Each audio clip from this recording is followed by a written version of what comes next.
What's going on, everybody? Welcome back to another episode of Chatting Comics with Space Chimp Comics. I'm Dan. And I'm John. And today we are going to review the 2022 5-issue miniseries published by Boom Studios, The Many Deaths of Laila Starr. Right. By Ram V and Philippe Andrade.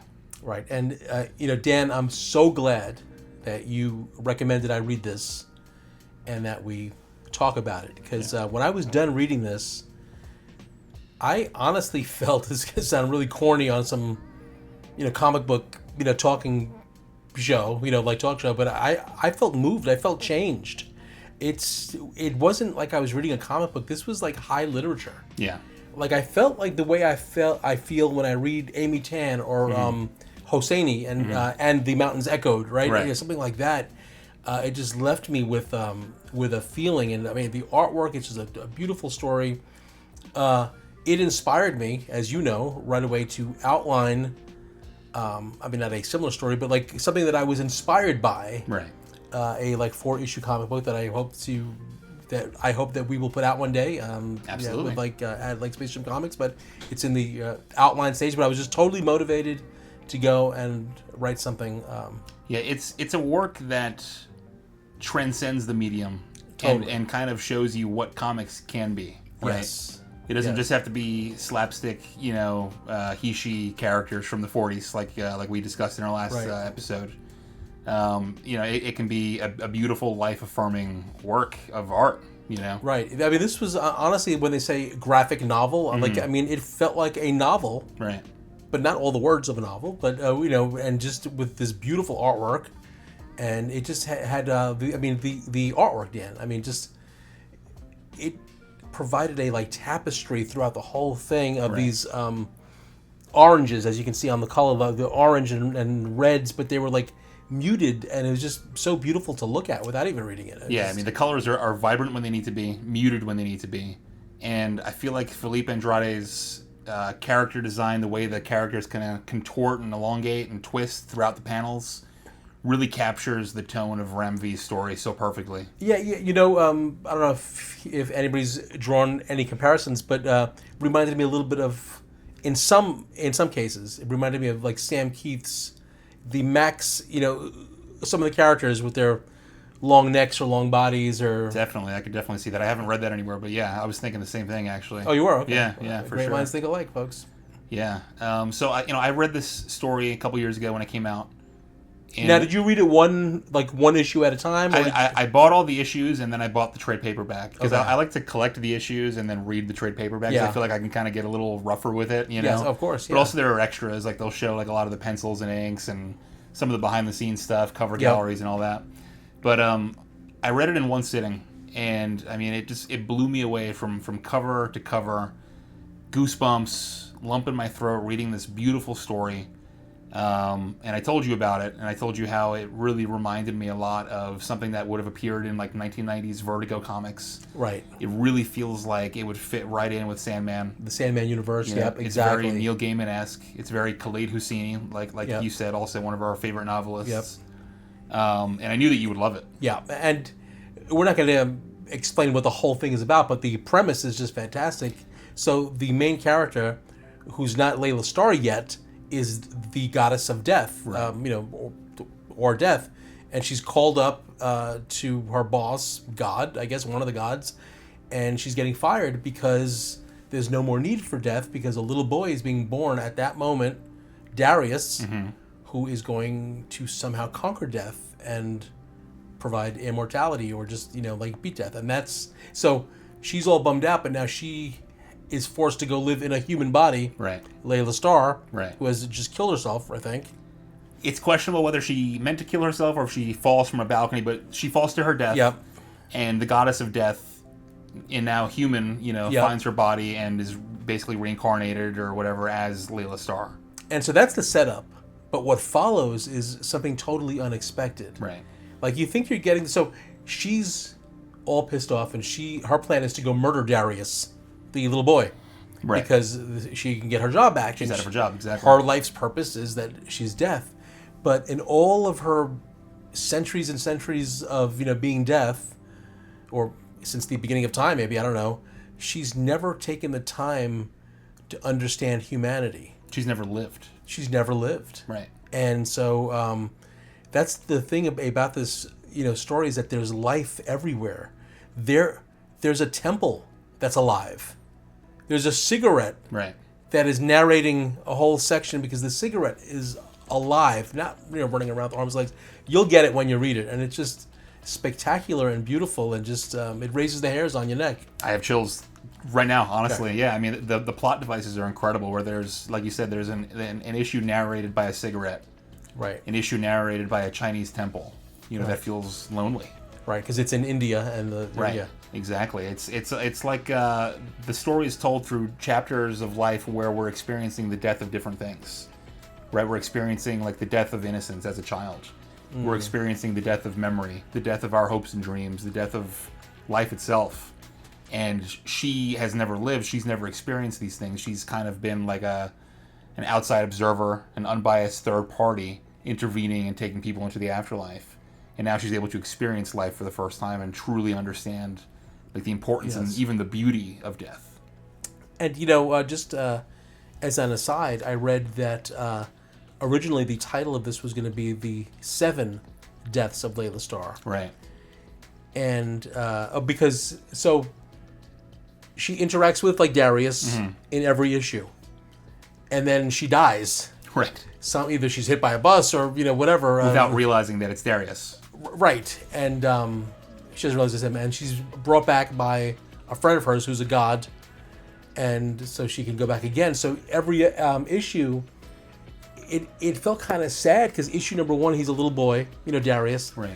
And then, but every issue it skips 10, 15, 20 years sometimes, and so he's a teenager, he's a grown man, he's an old man, by the final issue. Right. She stays the same age, and it's just, it just gave me like the Giving Tree vibes or something, For sure, because his life isn't perfect either. In every issue, he's experiencing the loss of a girlfriend or his friend or a spouse. Right. And, what I also loved about this, Dan, is that, it just made me think about, like, the topics that we shy away from. Death and, are we forgotten? What happens after? It also gives you a lot of feelings of melancholy and introspection, but it's not like a sad book. So, like, I'm not trying to, it's really fun to read this book. It's great to read it. Yeah. But it also provides you with those feels, and when I was like thinking about this earlier today and writing up some notes, it really made me think that the theme that I got out of this is that what gives life meaning is the finite nature of it. Yeah. The clock is always ticking. Right. No, you're absolutely right. We only have so much time to do the things we want to do. And if we could live forever, would we care as much about the things that mean so much to us now? Right. No. Nothing would be sacred. Nothing would be sacred. And so she's, trying to stop this little boy who's a grown-ass man now, and as you said, he's having problems too in his own, and he's supposed to have conquered, like death, or be able to like conquer death. So I think we should like skip to the without like spoiling the ending. I found it very interesting that in the final issue, when he's an old man and she finds him, he's like described as drug-addled and like a drunk or something like that. But he also does something. He takes care of all the pets in the neighborhood. Right. And I'm thinking, I didn't read this anywhere, and I was like looking for something like this, but the key line to me was that in the book it said somehow he finds a way to keep them alive.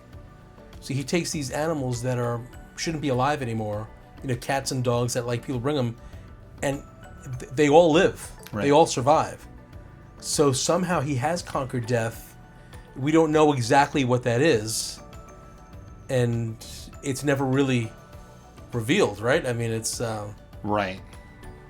So I feel like, Dan, in that scene, we learned that the little boy, does conquer death, but he keeps it secret, and I think it's because he's also like figured out, even though he may not realize it yet, that it's that finite amount of time that is what's so precious. That's what makes life so amazing and so precious to us, and why we cling to it so much Right. is we don't know how much time is left. Right. I was telling you the other day, I think I have 7 World Cups left in me because they're every 4 years. Right. I'm 58 years old. I'm not going to have like 20 more World Cups to watch, hoping Right. that the U.S. will win. One of these years, but We'll see. we'll see. Get past the group stage at least. Right, but Yeah, the book really explores like the beauty and like intrinsic value of life itself, right? Like you don't have to be this great athlete or movie star or surgeon to live a beautiful, meaningful life. You just have to exist, right? There's a line where Laila Starr finds Darius as an old man, right? Yep. And when he's talking to the child that brings him this dog, I believe it is, that's injured, he says to her, "You bring them to me broken and hopeless. I take them in no matter how lost the cause." Exactly. And he fixes them because every life to him is worthy. Right, life is sacred. Yeah. Which is also a Hindu belief. I think it's called ahimsa, right? That all life is sacred. Right. And, for this last issue, they sort of changed the tone a little bit. Most of this, takes place in Mumbai and in really crowded cities and things like that.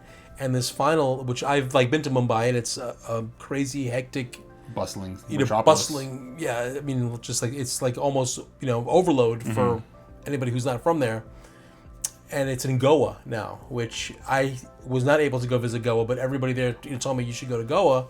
It's several hours away on the coast, beautiful beach town, laid back, slow, great food, and so that's where this final scene plays out. Right. And the artwork just shows it. And it's just beautiful. Yeah, the artwork is really. I mean, it's just. It's beautiful. It's something to behold. Like looking at all these different vibrant colors and the shapes of the characters. Yes. I feel like he really captures the look and feel of what Ram V was going for just so perfectly. Absolutely. I mean, it's just it really is a perfect book. It's actually the kind of book, and I'm a writer. I write for Florida Today newspaper, and I've written some books and stuff. And but when I read Amy Tan or Hosseini, I feel like an imposter. I'm like, oh God, I'm not, I can never write like them. And when I read this, I'm like, I'm trying to write comic books. Yeah, it's it's so good. So buy it and read it. I mean, or borrow it from somebody and read it. Yeah, I mean, Ram V is amazing. He had an amazing 12-issue run on the Swamp Thing too, which was phenomenal, which I think you would love as well. I gotta check that out. And he is working on a book right now with the same artist called Rare Flavors, and it's another story that takes place in India, and it has to deal with the jinn and the Hindu gods and a lot of Hindu mythology. Oh wow! And it evokes this book a lot, and I think you would like it as well. But it's still being published and released monthly, so the story's not finished yet. But there was another part of the book here that I wanted to talk about real quick. Because as you know, I wrote my first comic book that was funded on Kickstarter back in December, Tales of Toxic Pond, issue number one. Available on spacechimpcomics.com and all social media at spacechimpcomics. But there was a page in the first or second issue where we see Darius as a young boy, and he is spending time with Bardon, his family's caretaker in their country home. And there's a page that blew me away, and I had to put the book down for a moment because it so perfectly mirrored a page from my own comic book. And I don't know if maybe subconsciously I was thinking about that page when I wrote my comic book. Yeah.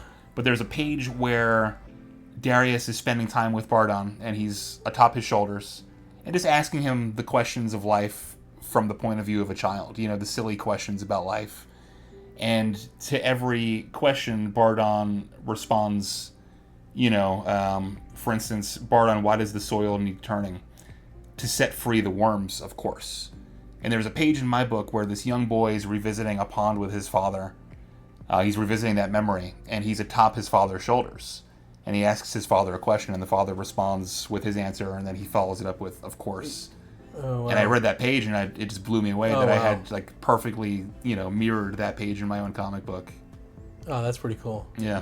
And the character Bardom also was so good. He was in it for way too short, I thought. Me too. but he was like a foreigner who they did not, who his family like really didn't like. Or was he African or was he Middle I'm not Eastern? sure if he was. I think he might have been Middle Eastern, but he was a lower socioeconomic class. Yeah. You know, but just But the boy adored him. and played a pivotal role in who the boy Yeah. would become. Right. And the boy experiences, as you said, a lot of loss Right. throughout, as we all do. Yeah. And, but the thing is, and this I stole, I read this review that said, death may be the end of life, but it is not the absence of life. Mm. And that really resonated with me because, it's like we've experienced, some loss. My dad died, like your grandfather died, but it's like, he's gone, but there's not an absence of life. Like, he lives on in us. Right. And it's just a beautiful thing. So, by the end of this, do you think that Laila Starr really understands the sanctity and the treasure of life? Absolutely. 100%. Yeah. And it's only through dying repeatedly, right, and having lived that she's able to understand the sanctity of life and the beauty of it. Yeah. Just there's one little thing that I also really love is that in the final issue, she travels by plane. And she's sort of surprised when she lands that the plane didn't crash because she always seems to die. But she picks up a book of poems at the airport, and I thought that was such a great thing to. And we get to read some of these little poems throughout, and the final issue. But it's just the kind of thing that we all do, right? We all have bought books at airports, right? Just to feel more comfortable with where we're going, or something to hold on to. And it's just something familiar while we're hurtling 35,000 feet through the air. Exactly. And she's hoping to find something in there to help her talk to Darius. Right. And yeah, it's just a great story. And that's a great plot device by Ramvi also, because it's the poet in the story is named Akur Puri, which is a perfect anagram of Rupi Kaur, another very famous Indian poet. Oh wow. She has these little books of her collected works, and they're really beautiful poems. So is this poet like not real? This is just him? That's him, I think, evoking Rupi Kaur. Okay, very cool. I did not know that. Yeah. That's really neat. Yeah. So, if you like what we're talking about here, I would definitely recommend checking out the series. Head to your local comic book shop. This deluxe edition was released last year, beautiful hardcover. It's got an awesome cover gallery. It's got a lot of notes by the artist, by Ram V, talking about the creation and the origin of the story. For me, it's a perfect 10 out of 10. Yeah. I agree. Just a great book. Yeah. Leave us a comment below. Let us know if you've read The Many Deaths of Laila Starr by Boom Studios. Make sure you like and subscribe. Hit that bell to be notified about future videos. Follow us on all social media at Space Chimp Comics. I'm Dan. And I'm John. And we've been Chatting Comics. We'll see you next time.